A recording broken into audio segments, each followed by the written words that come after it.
गांव के एक छोटे से घर में अर्जुन नाम का लड़का रहता था। उसका परिवार बहुत गरीब था, लेकिन उसकी माँ सरिता हमेशा उसे सिखाती थी, बेटा, शिक्षा सबसे बड़ी दौलत है। अगर तुम मेहनत करोगे और पढ़ाई पर ध्यान दोगे तो तुम्हारा भविष्य उज्जवल होगा। अर्जुन का स्कूल गांव से 3 किलोमीटर दूर था। रोज पैदल चलकर स्कूल जाना उसके लिए आसान नहीं था, लेकिन उसकी लगन और जिज्ञासा उसे हर दिन स्कूल ले जाती। संघर्षों की शुरुआत। अर्जुन का परिवार इतना गरीब था कि उनके पास स्कूल की फीस भरने के पैसे भी नहीं थे। उसकी माँ सिलाई का काम करती थी और अर्जुन भी कभी कभी खेतों में मजदूरी करता था ताकि किताबें खरीद सके। गांव के कुछ लोग उसका मजाक उड़ाते थे और कहते थे, पढ़ाई लिखाई से क्या होगा, खेती करना ही सीख लो। लेकिन अर्जुन की माँ हमेशा कहती, बेटा, जो लोग मजाक उड़ाते हैं एक दिन वही तुम्हारी तारीफ करेंगे। बस अपने लक्ष्य पर ध्यान दो। स्कूल और शिक्षक की भूमिका। अर्जुन के स्कूल में उसकी एक प्रिय शिक्षिका थी, मीरा मैडम। मीरा मैडम अर्जुन की लगन और मेहनत देखकर बहुत प्रभावित थीं। वो उसे नई नई बातें सिखाती और कहती, अर्जुन, अगर तुम सच्चे मन से मेहनत करोगे तो एक दिन कुछ बड़ा करोगे। एक दिन स्कूल में विज्ञान प्रतियोगिता आयोजित हुई। प्रतियोगिता का विषय था सौर ऊर्जा का उपयोग। अर्जुन ने मीरा मैडम की मदद से एक सोलर कुकर बनाया।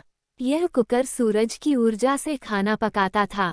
पहली सफलता। अर्जुन का सोलर कुकर गांव में सबको बहुत पसंद आया। प्रतियोगिता में उसने पहला स्थान हासिल किया और उसे एक छात्रवृत्ति मिली।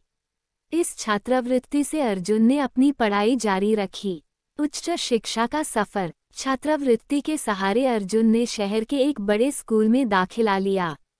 शहर में पढ़ाई करना उसके लिए आसान नहीं था। नए माहौल में उसे कई बार मुश्किलों का सामना करना पड़ा, लेकिन उसकी माँ की सीख और मीरा मैडम की प्रेरणा ने उसे कभी हारने नहीं दिया। वैज्ञानिक बनने का सफर। अर्जुन ने इंजीनियरिंग में दाखिला लिया और सौर ऊर्जा के क्षेत्र में शोध करना शुरू किया। उसकी मेहनत रंग लाई और उसने एक ऐसा उपकरण बनाया जो सौर ऊर्जा को बिजली में बदलकर गांवों में मुफ्त बिजली दे सकता था। जब उसकी खोज की खबर फैली तो सरकार ने उसकी परियोजना को मंजूरी दी।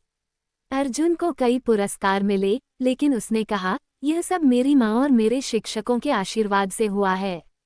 गांव का नाम रोशन। अर्जुन अपने गांव वापस लौटा और वहां एक स्कूल खोलने का निर्णय लिया।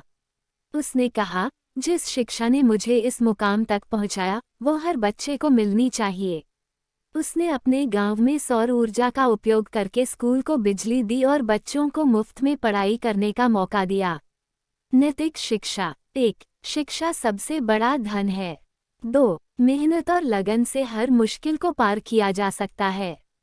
3. जीवन में लक्ष्य तय करना और उस पर ध्यान केंद्रित करना महत्वपूर्ण है। 4. सच्ची सफलता तब होती है जब आप दूसरों की मदद के लिए अपना ज्ञान इस्तेमाल करें। यह कहानी बच्चों को सिखाती है कि शिक्षा और मेहनत जीवन के सबसे बड़े हथियार हैं। किसी भी परिस्थिति में अगर आप अपने सपनों के प्रति सच्चे हैं और मेहनत करते हैं तो सफलता आपके कदम चूमेगी।